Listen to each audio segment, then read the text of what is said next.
आज हम बात करते हैं केंद्रिका के बारे में। केंद्रिका या न्यूक्लियस, केंद्रिका होती क्या है, इसकी संरचना, भाग और कार्य। केंद्रिका या न्यूक्लियस टॉपिक। आज हम क्या क्या पढ़ने वाले हैं इसमें? इंट्रोडक्शन, स्ट्रक्चर या फिर फंक्शंस। ये तीनों चीज़ आज हम इस टॉपिक में पढ़ेंगे। तो पहले पढ़ते हैं इंट्रोडक्शन। प्रत्येक केंद्रक में 1 से 3 बड़ा एवं गोलाकार कण पाया जाता है जिसे केंद्रिका या न्यूक्लियस कहते हैं। जो बड़ा एवं गोलाकार कण पाया जाता है केंद्रक के अंदर उसे हम केंद्रिका या फिर न्यूक्लियस कहते हैं। केंद्रिका में आरएनए तथा प्रोटीन होते हैं। इसकी खोज फोंटाना ने सन 1781 में की थी और बोमन ने सन 1840 में इसे न्यूक्लियस नाम दिया। यानी कि खोज की थी फोंटाना ने और नाम दिया था बोमन ने। तो फोंटाना ने 1781 में इनकी खोज की थी और बोमन ने 1840 में इसे न्यूक्लियस नाम दिया था। केंद्रिका का आकार कोशिकाओं की संश्लेषी प्रकृति के ऊपर निर्भर करता है। यदि कोशिकाओं के द्वारा विभिन्न प्रकार के पदार्थों का संश्लेषण किया जा रहा है तो उसमें केंद्रिका बड़े आकार की होती है व असंश्लेषी कोशिकाओं में केंद्रिका अनुपस्थित या छोटे आकार की होती है।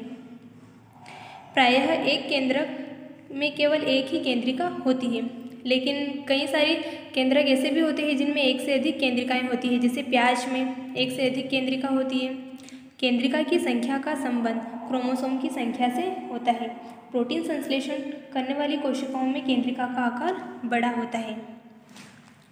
अब है केंद्रिका में क्या क्या होता है। केंद्रिका में कुल केंद्रक RNA 20%, phosphoprotein, acid phosphatase, nucleoside, phosphorylase, DNA संश्लेषी एंजाइम, कोएंजाइम व न्यूक्लियोटाइड केंद्रिका में उपस्थित होते हैं। अब बात करते हैं केंद्रिका की परासंरचना या फिर अल्ट्रा स्ट्रक्चर ऑफ न्यूक्लियस।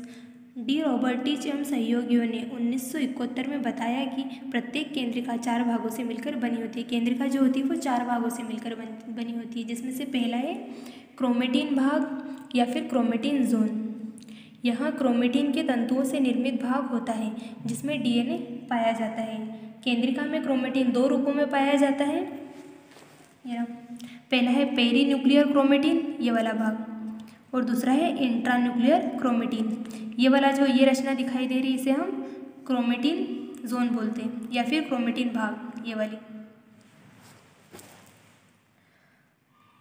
केंद्रिका में क्रोमेटिन सूत्र 100 डिग्री व्यास के होते हैं जो डीएनए के बने होते हैं और जो जल अभिरंजन द्वारा अभिरंजित हो जाते हैं। और केंद्रिका में परिधि के रूप में क्रोमेटिन का एक आवरण पाया जाता है जिसे पैरान्यूक्लियर क्रोमेटिन कहते हैं। ये वाला, इसे हम पैरान्यूक्लियर क्रोमेटिन कहते हैं। ये परिधि के रूप में पाया जाता है।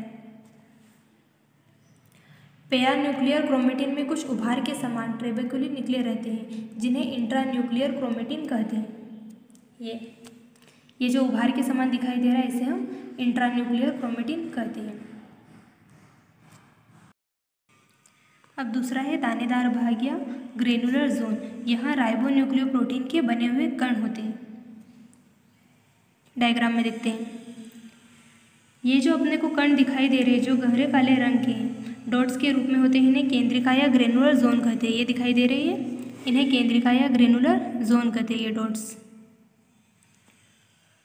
यहाँ भाग 150 से 200 एंगस्ट्रॉन व्यास के कणों का बना होता है। ये जो भाग होता है वो 150 से 200 एंगस्ट्रॉन व्यास के कणों का बना हुआ होता है। अब है प्रोटीन व आरएनए का अनुपात 1:2। इसमें प्रोटीन व आरएनए का अनुपात 1:2 के अनुपात में होता है। जो ग्रेनुलर जोन है वो इसमें राइबोन्यूक्लिक प्रोटीन से मिलकर बनी होती है। जो कणिका है उसमें प्रोटीन व आरएनए का अनुपात है वह 1:2 होता है। 1 अनुपात के रूप में प्रोटीन व 2 अनुपात के रूप में आरएनए होता है।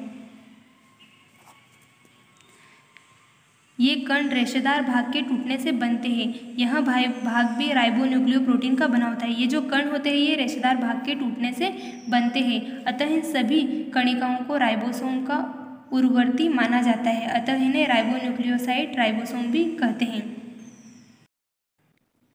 अब तीसरा है फिब्रिलर जोन या रेशेदार भाग। यह भाग राइबोन्यूक्लियोप्रोटीन के तंतुओं का बना होता है। देखिए डायग्राम में,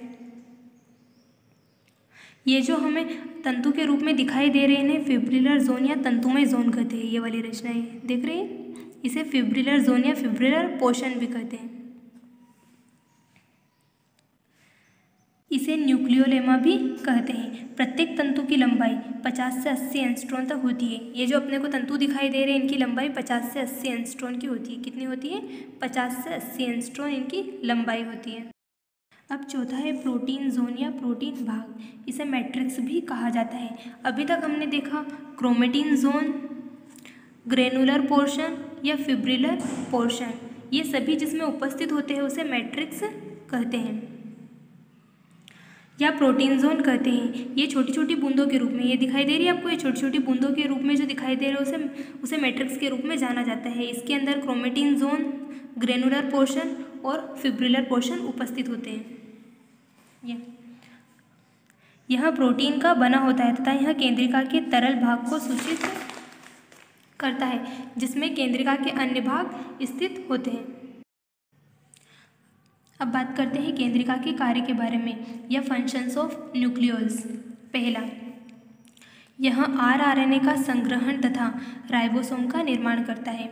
केंद्रिका का कार्य है यह आरएनए का संग्रहण तथा राइबोसोम का निर्माण करती है या सेंटेंसिंग ऑफ आरएनए। दूसरा है, केंद्रिका के द्वारा हिस्टोन प्रोटीन का संश्लेषण किया जाता है। केंद्रिका के द्वारा हिस्टोन प्रोटीन का संश्लेषण किया जाता है।